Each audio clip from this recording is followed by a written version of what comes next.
Hi friends, welcome to Deepika reviews. Kalavari Kodalu Kanaka Mahalakshmi upcoming ఎపిసోడ్లో ఏం జరగబోతుందో తెలుసుకోవాలనుకుంటున్నారా? అయితే ఛానల్ను సబ్స్క్రైబ్ చేసుకుని సపోర్ట్ చేయడం మర్చిపోకండి. అంబిక, ఈ మధ్య నువ్వు ఆఫీస్కి సరిగా రావట్లేదు కదా. వీక్రాఫ్ట్కి సంబంధించిన మెటీరియల్ని ఎక్స్పోర్ట్ ఇంపోర్ట్ చేయడం కోసం వివి లాజిస్టిక్ ప్రైవేట్ లిమిటెడ్ అనే కొత్త కంపెనీని రీసెంట్గా రిజిస్ట్రేషన్ చేపించాము అని చారుకేశ చెప్తూ ఉంటే అంబిక షాకింగ్గా చూస్తూ ఉంటే, విహరి చెప్పరా అని చెప్పి చారుకేశ అంటూ ఉంటే, అవునత్తయ్య, మావయ్య చెప్పింది నిజమే, వివి లాజిస్టిక్స్ అండ్ ప్రైవేట్ లిమిటెడ్ మనదే అని చెప్పి విహరి చెప్తూ ఉంటాడు.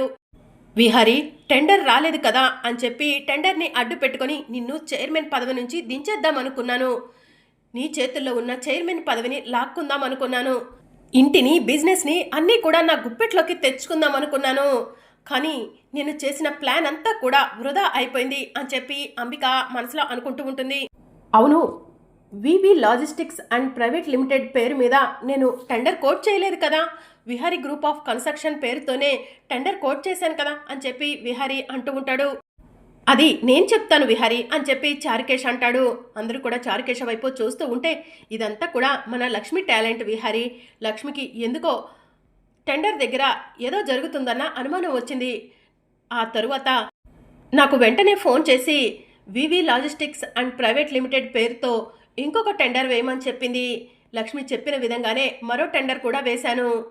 ఫైనల్గా టెండర్ మనకే వచ్చింది విహారీ అని చెప్పి చారుకేశ చెప్తూ ఉంటాడు. లక్ష్మి, నాకు చెప్పకుండా ఇదంతా ఎందుకు చేశావు అని చెప్పి విహారీ అడుగుతూ ఉంటాడు. విహారీ గారు, నన్ను క్షమించండి. టెండర్ కోడ్ విషయంలో ఏదో తప్పు జరుగుతుందని అనిపించింది, అందుకే ఇదంతా చేశాను. మీకు చెప్పకుండా చేయడం తప్పే అని చెప్పి లక్ష్మి అంటూ ఉంటుంది. విహారీ గారు, లక్ష్మి మీకు చెప్పకుండా చేసినందుకు తప్పే అంటుంది, కానీ ఫైనల్గా రిజల్ట్ మనకొచ్చింది. అందుకు మీరు లక్ష్మిని అప్రిషియేట్ చేయాలి అని చెప్పి కంపెనీలో పనిచేసే ఎంప్లాయీస్ అందరూ కూడా విహారీకి చెప్తూ ఉంటారు.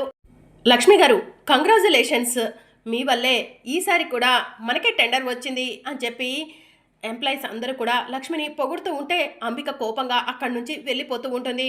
ఎనీవే విహారీ గారు, మీకు కూడా కంగ్రాచులేషన్స్ అని చెప్పి ఎంప్లాయీస్ చెప్తూ ఉంటారు. అవునరా విహారీ, కంగ్రాచులేషన్స్ అని చారుకేశ చెప్తూ ఉంటే విహారీ కోపంగా అక్కడి నుంచి వెళ్ళిపోతూ ఉంటాడు. మీ అందరినీ మళ్ళీ మీట్ అవుతాము, ఇప్పుడు మాకు అర్జెంట్ వర్క్ ఉంది, అది చూసుకోవాలి అని చెప్పి లక్ష్మి ఎంప్లాయీస్కి చెప్పి విహారీ వెనకే పరిగెడుతూ ఉంటుంది. విహారీ గారు ఆగండి అని చెప్పి లక్ష్మి పిలుస్తూ ఉంటుంది. లక్ష్మి మాటను విహారీ వినిపించుకోకుండా అక్కడి నుంచి వెళ్ళిపోతూ ఉంటాడు. విహారీ గారు, ఒక్క నిమిషం ఆగండి, నేను చెప్పేది వినండి అని లక్ష్మి పిలుస్తూ ఉంటుంది.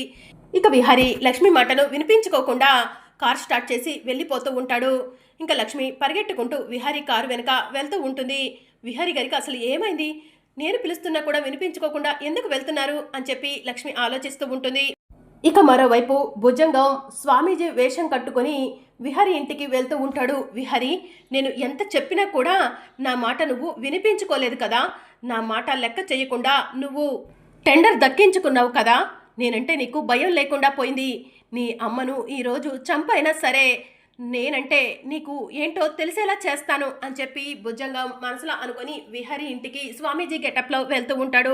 ఇక మరోవైపు లక్ష్మి వేరే రూట్లో పరిగెత్తుకుంటూ విహారీ కారుకి అడ్డుగా వెళ్తుంది. లక్ష్మిని చూసి విహారీ సడన్గా కార్ బ్రేక్ వేస్తాడు. లక్ష్మి, అడ్డు తప్పుకో, నేను అర్జెంటుగా వెళ్ళాలి అని చెప్పి విహారీ కారులో కూర్చొని అంటూ ఉంటే, విహారీ గారు, నేను మీతో మాట్లాడాలి, మీరు ముందు కారు దిగండి అని చెప్పి లక్ష్మి అంటూ ఉంటుంది. నాకు ఎక్కువ సమయం లేదు లక్ష్మి, నేను అర్జెంటుగా వెళ్ళాలి అని చెప్పి విహారీ అంటూ ఉంటే, విహారీ గారు, ముందు నా ప్రశ్నకు సమాధానం చెప్పి వెళ్ళండి, లేదంటే మిమ్మల్ని వెళ్ళనివ్వను అని చెప్పి లక్ష్మి అంటుంది. అబ్బా, ఏంటో చెప్పు లక్ష్మి అని విహారీ అంటూ ఉంటే, విహారీ గారు, నేను చారుకేశ బాబాయ్ ఎంతో కష్టపడి టెండర్ కోడ్ రెడీ చేస్తే ఆ టెండర్ కోడ్ని మీరు ఎందుకు మార్చారు అని లక్ష్మి అంటూ ఉంటుంది. నేను టెండర్ కోడ్ మార్చడం ఏంటి అని విహారీ అంటూ ఉంటే, విహారీ గారు, అబద్ధం చెప్పకండి, మీరు టెండర్ కోడ్ మార్చడం నేను చూశాను అని చెప్పి లక్ష్మి జరిగిందంతా కూడా విహారీకి చెప్తూ ఉంటుంది. అవును లక్ష్మి, నేనే మార్చాను అని చెప్పి విహారీ అంటాడు. ఎందుకు అని లక్ష్మి అంటూ ఉంటే, ఈ టెండర్ మనకు రాకూడదని అని విహారీ చెప్తూ ఉంటాడు. టెండర్ మనకు రాకూడదని చెప్పి టెండర్ కోడ్ మార్చారా? మరి అలాంటప్పుడు టెండర్ ఎందుకు వేశారు విహారీ గారు? టెండర్ వేయకుండా సైలెంట్గా ఉండొచ్చు కదా, టెండర్ వద్దనుకుంటే అని లక్ష్మి అంటూ ఉంటుంది. టెండర్ కోడ్ చేయాలి, కానీ టెండర్ మనకు రాకూడదు అంటే నేను అన్ఫిట్ అని ఈ ప్రపంచానికి తెలియాలి, ఈ విహారీ చాతకాడు వాడని అందరికీ తెలియాలి, అందుకే లక్ష్మి అని విహారీ అంటూ ఉంటాడు. ఎందుకు విహారీ గారు, మిమ్మల్ని మీరే అలా అనుకుంటున్నారు, మీరు అన్ఫిట్ ఏంటి విహారీ గారు అని చెప్పి లక్ష్మి అంటూ ఉంటుంది. ప్లీజ్ లక్ష్మి నన్ను వెళ్ళనివ్వు అని విహారీ అంటూ ఉంటే, మీరు ఎందుకో కంగారుగా ఉన్నారు, అసలు మీరు టెండర్ కోడ్ని మార్చాల్సిన అవసరం, మీకు మీరే అన్ఫిట్ అనుకోవాల్సిన అవసరం ఏంటో చెప్పండి విహారీ గారు అని చెప్పి లక్ష్మి అంటూ ఉంటే, ఆ అజ్ఞాత వ్యక్తి మళ్ళీ ఫోన్ చేశాడు, టెండర్ మనకు రాకూడదని చెప్పాడు, వాడు టెండర్ మనకి వస్తే అమ్మను చంపేస్తానని బెదిరించాడు లక్ష్మి, అమ్మను ప్రమాదంలో పడేయటం ఎందుకని చెప్పి నేనే ఆ టెండర్ కోడ్ని మార్చేశాను అని చెప్పి విహారీ చెప్తూ ఉంటాడు. అవును విహారీ గారు, మీరు అందుక టెండర్ కోడ్ని మార్చేసింది, ఆ విషయం నాకు తెలియక నేను మరో టెండర్ వేసి మన కంపెనీకే టెండర్ వచ్చేలా చేశాను, ఇప్పుడు యమునమ్మ ఎక్కడ ఉన్నారో ఏంటో, తొందరగా పదండి యమునమ్మను కాపాడుకుందాం అని చెప్పి లక్ష్మి అంటుంది. పద లక్ష్మి అని చెప్పి విహారీ అంటాడు. ఇంకా మరోవైపు విహారీ లక్ష్మి ఇద్దరు కూడా కార్ స్పీడ్గా డ్రైవ్ చేసుకుంటూ వెళ్తూ ఉంటారు. విహారీ గారు అసలు యమునమ్మ ఇంట్లో ఉన్నారో లేదో ఒకసారి పండుకి ఫోన్ చేస్తాను అని చెప్పి లక్ష్మి పండుకి ఫోన్ చేస్తూ ఉంటుంది. లక్ష్మమ్మ ఏంటమ్మా ఫోన్ చేశావు అని పండు అడుగుతూ ఉంటాడు. యమునమ్మ ఎక్కడ ఉన్నారు పండు అని చెప్పి లక్ష్మి అడుగుతూ ఉంటే, ఇంట్లోనే ఉన్నారమ్మా, ఏదైనా చెప్పాలా అని పండు అంటూ ఉంటే, వదిలే పండు నేనే ఇంటికి వస్తున్నాను, నేను వచ్చే వరకు యమునమ్మని ఇంట్లో నుంచి బయటకు వెళ్ళనివ్వకు అని లక్ష్మి చెప్తూ ఉంటే, సరే లక్ష్మమ్మ అని చెప్పి పండు చెప్తూ ఉంటాడు. ఎందుకు లక్ష్మమ్మ ఇంత కంగారు పడుతుంది, యమునమ్మను ఇంట్లో నుంచి ఎందుకు బయటకు పంపించొద్దంటున్నారు, ఈ మధ్య కాలంలో విహారీ బాబు లక్ష్మమ్మ చాలా కంగారు పడుతున్నారు అని చెప్పి పండు మనసులో అనుకుంటూ ఉంటాడు. ఇక మరోవైపు భుజంగం స్వామీజీ గెటప్ వేసుకొని యమున ఇంటి దగ్గరికి వస్తూ ఉంటాడు. ఇక మరోవైపు అంబిక కోపంగా, ఓసే లక్ష్మి నాకు ప్రతి విషయంలో అడ్డొస్తున్నావే, నిన్ను వదిలిపెట్టను అని చెప్పి మనసులో అనుకుంటూ ఉంటుంది. ఇక మరోవైపు భుజంగం స్వామీజీ గెటప్లో యమున ఇంటి దగ్గరకు వెళ్తాడు. శంఖం ఊదుకుంటూ భవతి భిక్షాం దేహు అని చెప్పి అంటూ ఉంటాడు. ఇక యమున బయటికి వచ్చి చూస్తుంది, ఎవరో స్వామీజీ వచ్చినట్టున్నారే అని చెప్పి యమున మనసులో అనుకొని మెల్లగా కిందికి వస్తుంది. రా యమున రా, నీ కోసమే ఎదురు చూస్తున్నాను, నీ కొడుకు విహారికి నిన్ను చంపి నేనంటే దడ పుట్టేలా చేస్తాను అని చెప్పి భుజంగం మనసులో అనుకుంటూ ఉంటాడు. ఇక యమున కిచెన్లోకి వెళ్ళి పండు పండు అని చెప్పి పిలుస్తూ ఉంటుంది. ఏంటి యమునమ్మ ఏమైనా కావాలా అని పండు అడుగుతూ ఉంటే, పండు నాకేం వద్దు కానీ ఎవరో స్వామీజీ వచ్చినట్టున్నాడు, ఆ స్వామీజీకి కొంచెం భిక్షం వేసిరాపో అని చెప్పి యమున చెప్తూ ఉంటే, సరే యమునమ్మ అని చెప్పి పండు భిక్షం తీసుకొని స్వామీజీ గెటప్లో ఉన్న భుజంగం దగ్గరికి వెళ్తూ ఉంటాడు. ఇంకా మరోవైపు లక్ష్మి విహారీ కంగారు పడుతూ ఇంటికి వస్తూ ఉంటారు. విహారీ గారు తొందరగా పోనివ్వండి, వాడు ఏ సమయంలో ఏం చేస్తాడో ఎవరికీ తెలీదు, మన అనుకున్నట్టుగా వాడు యమునమ్మకు ప్రమాదం సృష్టిస్తాడు, ఈలోగా మనం యమునమ్మను కాపాడుకోవాలి అని చెప్పి లక్ష్మి అంటూ ఉంటుంది. ఇక పండు భిక్షం తీసుకొని స్వామీజీ గెటప్లో ఉన్న భుజంగం దగ్గరికి వెళ్ళగానే, భుజంగం నేను మగవాళ్ళు ఇస్తే తీసుకోను, నాకు ఆడవాళ్ళు మాత్రమే భిక్షం ఇవ్వాలి అని చెప్పి చెప్తూ ఉంటాడు. ఇదేందయ్యా స్వామి, భిక్షం ఆడవాళ్ళు ఇస్తే ఏంటి మగవాళ్ళు ఇస్తే ఏంటి, తీసుకోవచ్చు కదా అని చెప్పి పండు అంటూ ఉంటే, చెప్పింది అర్థం కావట్లేదా, ఆడవాళ్ళు భిక్షం వేస్తేనే తీసుకుంటాను లేదంటే వెళ్ళిపోతాను అని భుజంగం గెటప్లో ఉన్న స్వామీజీ చెప్తూ ఉంటే, ఆగవయ్యా స్వామి ఆడవాళ్ళతోనే భిక్షం పంపిస్తాను అని చెప్పి పండు లోపలికి వెళ్తూ ఉంటే, పండు భిక్షం వేసావా, ఆయన ఇంకా వెళ్ళలేదేంటి అని చెప్పి యమున అడుగుతూ ఉంటుంది. ఆయన ఒక వింత మనిషిలా ఉన్నాడు యమునమ్మ, ఆడవాళ్ళు భిక్షం వేస్తేనే తీసుకుంటాడంట, మగవాళ్ళు భిక్షం వేస్తే తీసుకొని అంటున్నాడు అని చెప్పి పండు చెప్తూ ఉంటాడు. సరే పండు ఆ భిక్షం ఇలా ఇవ్వు నేను వేసొస్తాను అని చెప్పి యమున అంటుంది. నాకు కూడా అదే కావాలి యమున అని చెప్పి భుజంగం మనసులో అనుకుంటూ ఉంటాడు. ఇక యమున భిక్షం తీసుకొని భుజంగం దగ్గరికి వెళ్ళబోతూ ఉంటుంది.